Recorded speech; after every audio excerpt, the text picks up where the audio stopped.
The hope was to find a cave that might be down at the original ground level. And so the excavation began. Immediately in front of the cliff face, progressively deeper and deeper. Well, it was not long before there were uncovered several niches resembling recessed bookcases.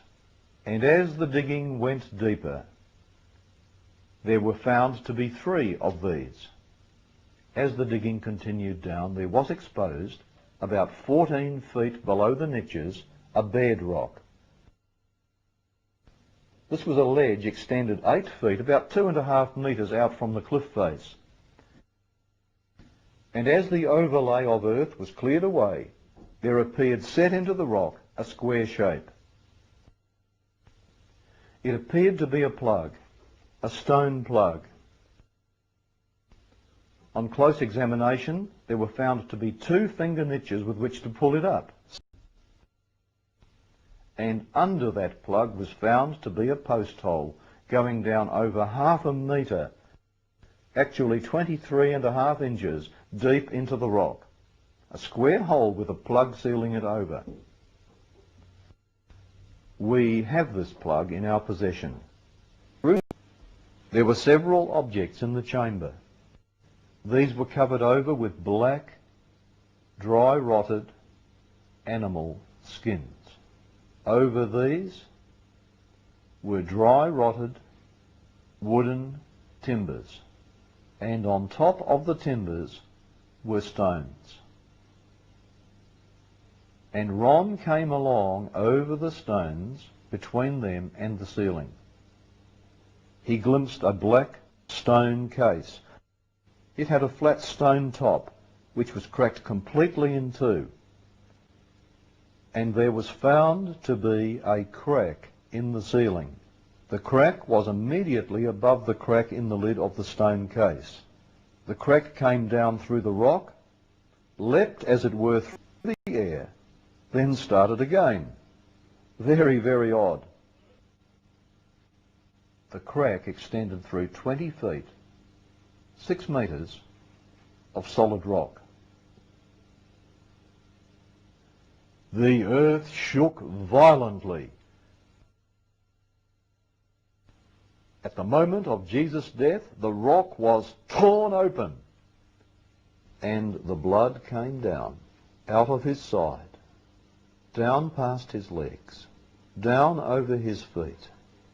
It poured into the crosshole and down through the crack in the rock that had been opened to receive it, then straight onto the lid of the stone case, and it sprinkled onto the mercy seat inside that stone case, the mercy seat of the actual Ark of the Covenant.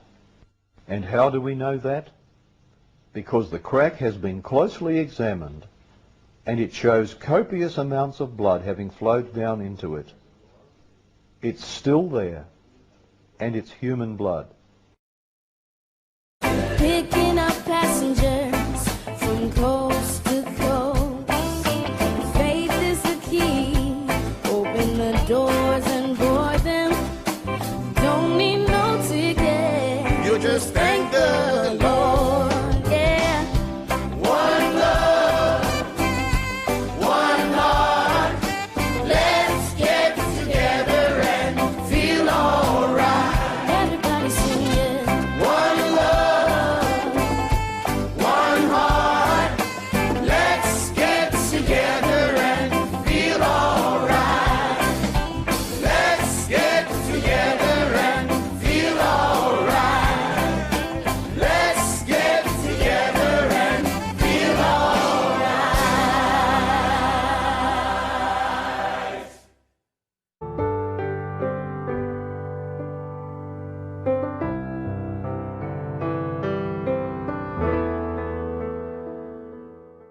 Good evening, Ron. Thank Hi. you very much for all 3 for seminars. Wonderful, thank you.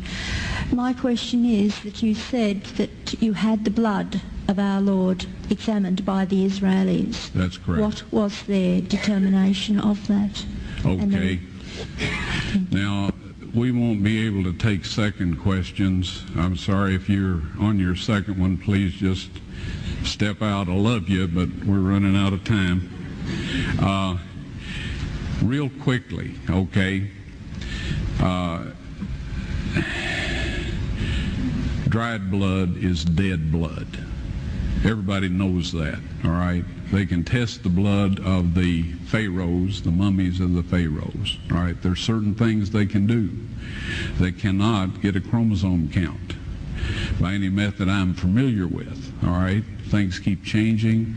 I don't profess to know everything.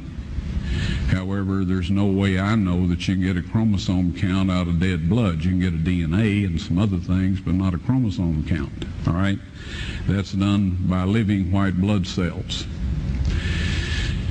Now then, first of all, in this analysis, I took the blood into a laboratory in Israel. I asked one of the people I work with in antiquities, where is a good laboratory that does reliable work?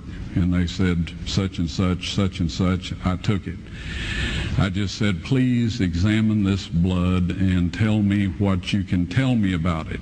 All right? They said, well, look, we're going to reconstitute it. We're going to put it in normal saline and keep it at body temperature for 72 hours with gentle swirling. All right, that's their business. That's great. I said, now I want to be there when you check it out. They said, fine. So I was back. They checked it out. I said, now, they said it's human blood. We can tell that. They did whatever tests they need to do. And then I said, take some of the white blood cells and put them in a growth medium and keep them at body temperature for 48 hours. And they said, well, that'll do no good because it's dead blood. I said, would you please do that for me? And they said, okay, we'll do it. So anyway, I said, I want to be there when you take it out and examine it. So I was back there. They took it out, examined it under a microscope, and the one technician called the other one over there, and then they called the boss over there, and they were talking Hebrew a mile a minute there for a little bit, and they looked at me and they said, Mr. Wyatt, this human blood only has 24 chromosomes in it. Everybody else has 46. You see, 23 from your mother, 23 from your father, 22 autosomes from your mother, 22 autosomes from your father. You get an X from your mother, you may get an X or a Y from your father, all right? This blood had 23 chromosomes from the mother's side, one Y chromosome only. You see, the child could not have developed if they hadn't had the autosomes from the mother. So all of his physical characteristics were determined by his mother's side of the family, her autosomes. His maleness was determined by this one Y that came from a source, not a human male. Then they said, this blood is alive. And then they said, whose blood is this?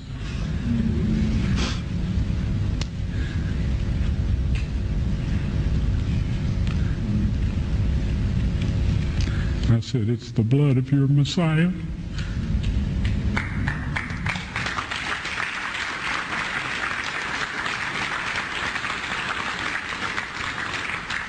And I assure you, those men's lives have changed.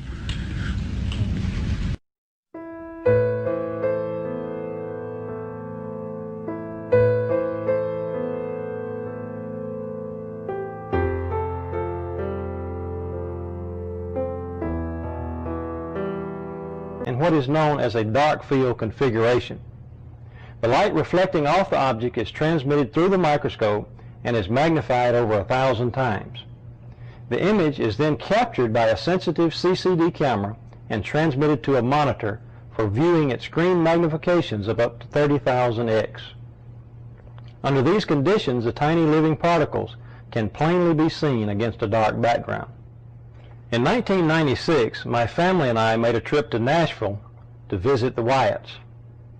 I brought along the microscope, which at that time was somewhat portable in its early stage of development, and set it up in the basement of the Wyatt's house. One evening, Mary Nell Wyatt asked me to take a look at some material from a burial cave to see if these tiny particles were present. Without my knowledge, one of the samples was actually the blood sample that Ron had taken from the Ark of the Covenant dig. The sample was placed under the microscope, and as the specimen began to come into focus, thousands of tiny particles, somatids if you will, became plainly visible. At that time, Mary Nell, who was standing behind me, began to weep. As I turned around and saw the expression on her face, I realized immediately that the sample we were looking at was actually the sample that Ron had found to be the blood of Christ. Okay, Mary Nell's going to take the sample and mix it with sterile water.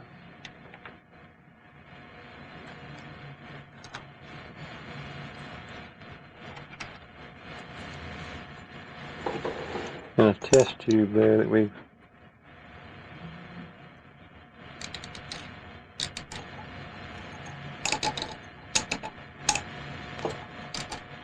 that'll be enough. Okay.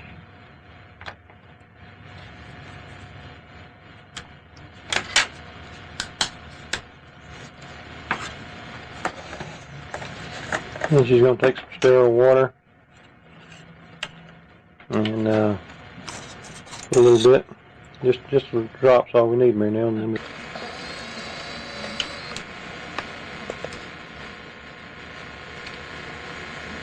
okay, so now that we've got the sample on the slide, we'll go ahead and focus into the sample and see what comes up on the screen here.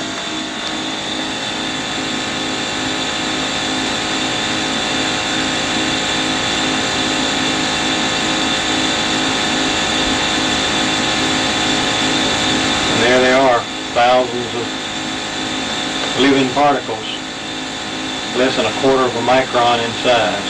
The spores are maybe a half micron, and but most of those little particles that you're looking at is 17,000 X, magnified on the screen 17,000 times.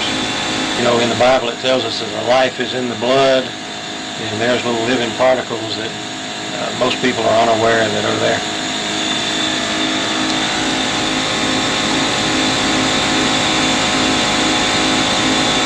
This is the same thing we see in living blood. The scientist in Canada says that these things never die. The blood may dry up, but these things, he says, they're indestructible, and he says they are the basis of life.